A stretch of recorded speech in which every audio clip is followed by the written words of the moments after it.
All right, ladies and gentlemen, welcome back. Game number 2 in the grand finals between Primal and DJ Lingboy.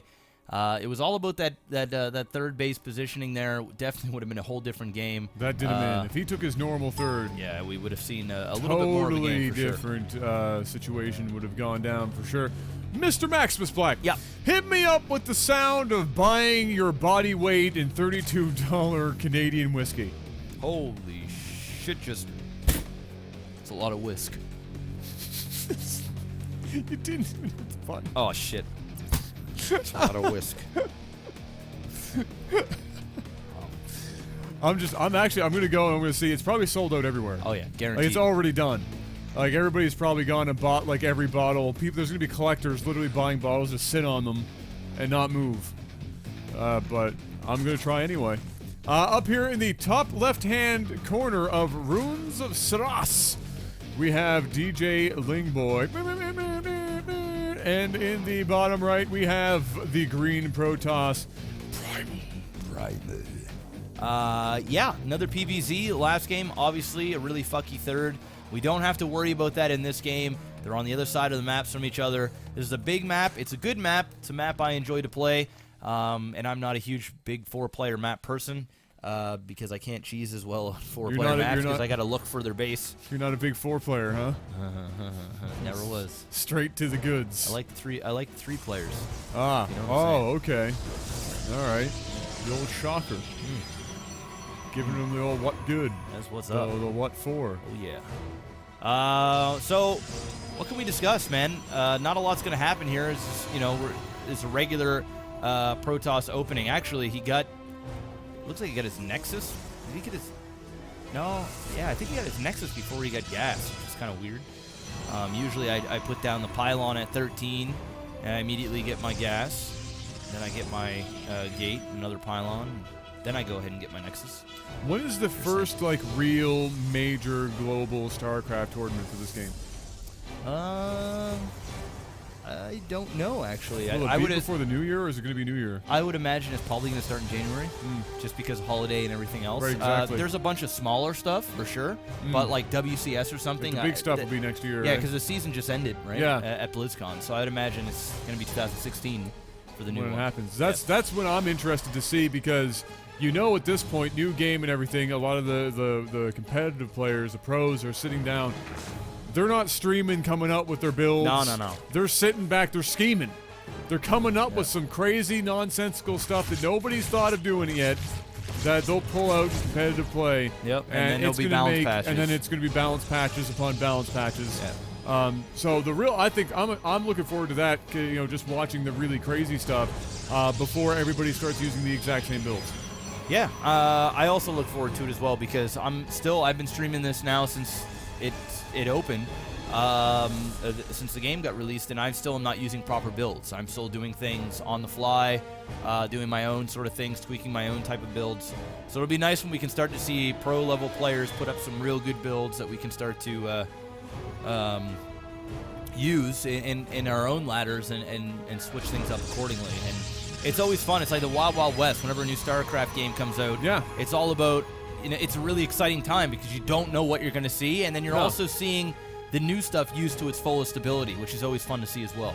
Yeah, exactly. It's that's kind of what I miss. It's the one criticism I have of StarCraft 2 as a whole since it's come out, like Wings of Liberty, everything, is that it became so much about speed and only using one of a handful of builds, and it was very punishing. There's no creativity and anymore. Continues to be punishing outside of when the game first gets released to be creative. Yeah. And so that's why I'm excited now, and like I said, before everybody starts using the same builds, to actually see some creativity before everybody figures out the most efficient way of getting to building things the fastest. Yeah, and that's one of the challenges that I talked about at Blizzard when I was in Las Vegas with them, and something that they made pretty evident that they're trying to change, and that's from adding the new units and making them more micro-intensive, like a lot of actives, a lot of things to try and separate great players from other great players, so that they have their own style, like doing things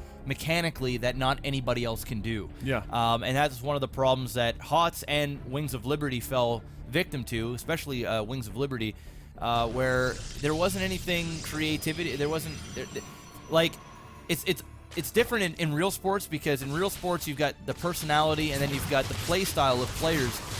In this game, you've just got the build orders that everybody else uses. Whether you're a low-level GM or you're a super high-level pro, it's just a matter of getting those timings down and not making any mistakes mechanically.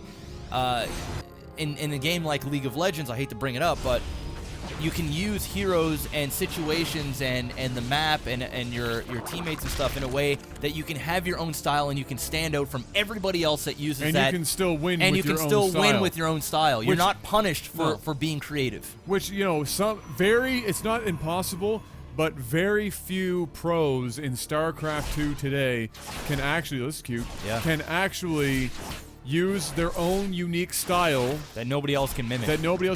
and still win. Yep. Like, very few. I actually can't even think of many No. at all, to be honest with you. I mean, even the greats, it's the same, or they'll do something unique and then somebody else will do it, And you then know? it's over. Then it's all over, but they're Yeah. trying. Yeah, a very cute play indeed here with the DTs getting rid of that third. Very well done there from Primal. And he's going to go up into the main, but there is a Spore Caller waiting for him. If I were him, I would have just been, oh man, he didn't even have a layer ready or nothing. I mean, can you imagine if you warped in like 4 to 6 of those DTs? It would have been gone. It would have been a bad show for DJ Lingboy. DJ Lingboy lost the first game, correct? Yes. Yes. Yes. Protoss won. So it is a best of 5. So even if he does lose this game, we're still gonna have at least one more match. But things aren't looking terrible, I guess, for DJ Boy. He's got a lot of units. The Protoss grabbed a third. He doesn't have too much behind it. DJ Boy needs to go down and do something. Poke, I don't know, but the fact that he lost his third and now the Protoss has his third, he is behind most certainly in economy, but at this stage, he has a decent army. But now that there's 2 Archons out, he's got, I love this, he's only got the 1 sentry. It's something I talked about earlier, not having 3 or 4 sentries, because basically sentries are useless in this game, specifically against Zerg, because once mixtapes are dropped, I mean, what's the point? It's really only good for that one initial Guardian, the Guardian Shield.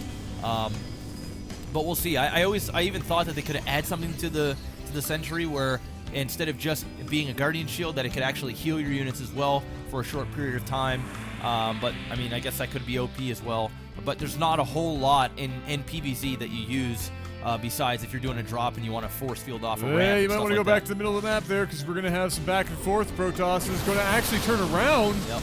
Confident enough in his spreads, but the mixtapes not going to hit. Yeah, I think they really just hit his own roach. Not going to do too much at all. The Protoss is going to get back to his base. He's going to do his best to get away from this. This is a sizable army. He's got a couple of overcharged pylons just on the outside of the range of those. Not going to be able to do anything. Mixtapes are dropping. Stalkers are blinking back, but they didn't get back into the fight fast enough. The Archon is up there taking some damage, but he's going to go down quickly as well. Nice. I love what Primal just did there. That nice little DT warp. He focused on that Overseer. The Overseer went down. He brought in 2 DTs, and that is going to force DJ Lingboy to go away. Now, imagine if he would have countered the moment that his third had went down. Primal wouldn't have had as many units as he did, and I think the engagement would have been a lot better. In fact, it would have been so good that if micro correctly and he hit the right the mixtape, I actually think a third could have been lost here, or a lot of damage could have been dealt. But since he waited a little bit too long, those Archons were out. I mean, they were going to get out anyway, but he managed to reinforce more with those Stalkers. He actually had a couple of decent force fields. I'm surprised the mixtape wasn't dropped to break those down and get in closer. But I guess that was sort of best case scenario for DJ Ling at attacking at that point. 140 supply to 118. Primal is behind in food count. Yeah, it's going to be, well, I mean, he does have at the very least a home court advantage, but it's going to depend on just how this engagement goes down, because right now Protoss is in a bit of an awkward spot. Yeah.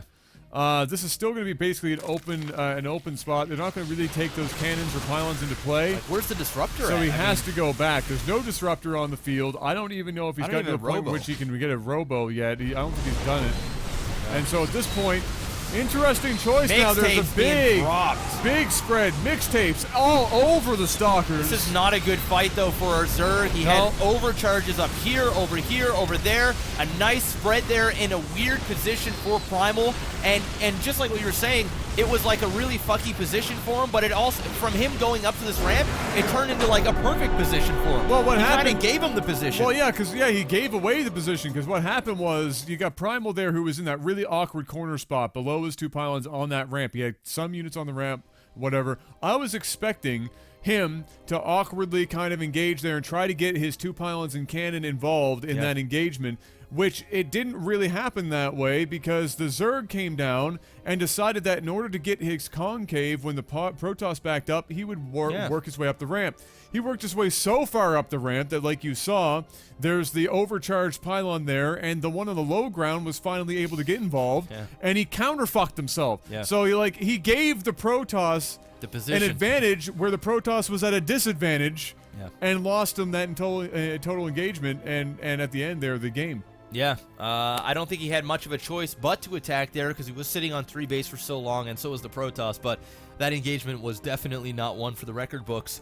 Want to give a shout out to our sponsors, G2A.com, Lootcrate, and JORD, $20 off up till December 10th. If you want to grab one for a Christmas gift or one for yourself, Lootcrate, 10% off. This month is going to be Galaxy.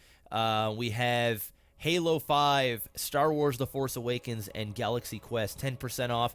And, of course, the JORD Wood Watches. If you guys haven't signed up already for the giveaways, link is underneath the video and underneath the stream, along with the giveaways for G2A and Lootcrate. Exclamation giveaway in the chat. And if you're watching this on YouTube, it's just in the description. It's all there.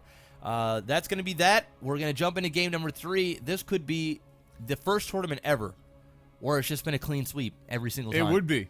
And I was expecting a couple of sweeps, because the build orders of this game have not necessarily been sorted yet. And so lots of people are getting caught off guard. Lots of people are trying to play the game like they did in HOTS, which is a no-go.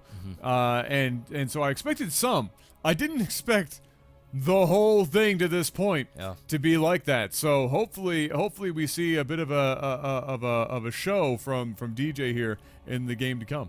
All right, guys, we'll see you in game number 3 in just a few minutes. Peace.